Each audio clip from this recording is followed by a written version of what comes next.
The Library Beneath the Waves. English Story Level 4. Far beyond the western cliffs of Brindleport, where the ocean grew deep and the tides whispered old secrets, sailors spoke of a strange phenomenon. On certain quiet nights, when the moon hung low and the water lay still, a faint glow shimmered beneath the surface like lanterns drifting across the sea floor. People called it the Drowned Library, believing it to be a myth, but 16-year-old Mara had seen the lights with her own eyes. Mara lived with her father, a retired sailor who spent his days carving wooden figures of ships and sea creatures. He always warned her never to sail beyond the cliffs, claiming the waters there held forgotten magic. But Mara, curious and bold, longed to uncover the truth behind the glowing depths. One evening, when her father had gone to visit a neighbor, she took a small rowboat and headed straight toward the cliffs. The ocean was smooth as glass. When Mara reached the forbidden waters, the glow beneath the waves brightened, casting shimmering patterns across her boat. She leaned over the side, and suddenly the water pulled her downward. Instead of drowning, she found herself sinking gently, as though wrapped in soft currents. When her feet touched the ocean floor, she gasped. Before her stood a grand structure made of coral, shells, and pearlescent stone, an underwater library. Tall shelves carved from mother of pearl rose above her, filled with glowing books that floated gently like jellyfish. Strange sea creatures swam between the shelves, acting like librarians. One of them, a graceful creature shaped like a manta ray with shimmering fins, approached her.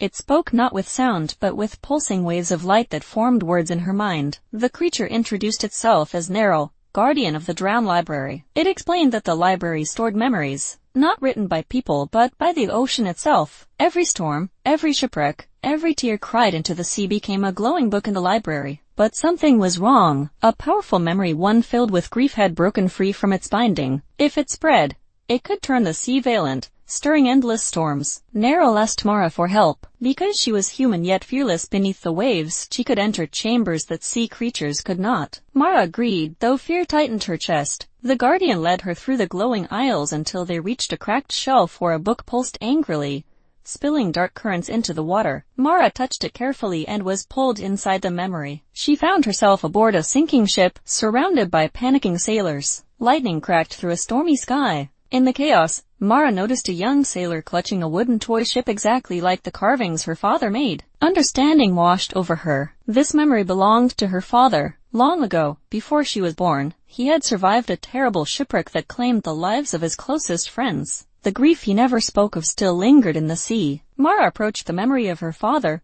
gently placing her hand on his shoulder. She whispered forgiveness, comfort, and gratitude, words he had never allowed himself to hear. Slowly the storm calmed. The memory stopped thrashing, reshaping itself into a soft, glowing book once more. Mara closed it, sealing it gently. When she returned to the library, Neril bowed gratefully. The sea had been healed, at least for now. Mara was lifted back to the surface on a warm current and emerged beside her boat as dawn broke across the horizon. She rode home in silence, carrying a new understanding of her father. That morning, Mara hugged him tightly. Though she never revealed where she had been, the sea outside grew calmer in the following days, glimmering gently at night, as if thanking her for restoring one of its lost memories.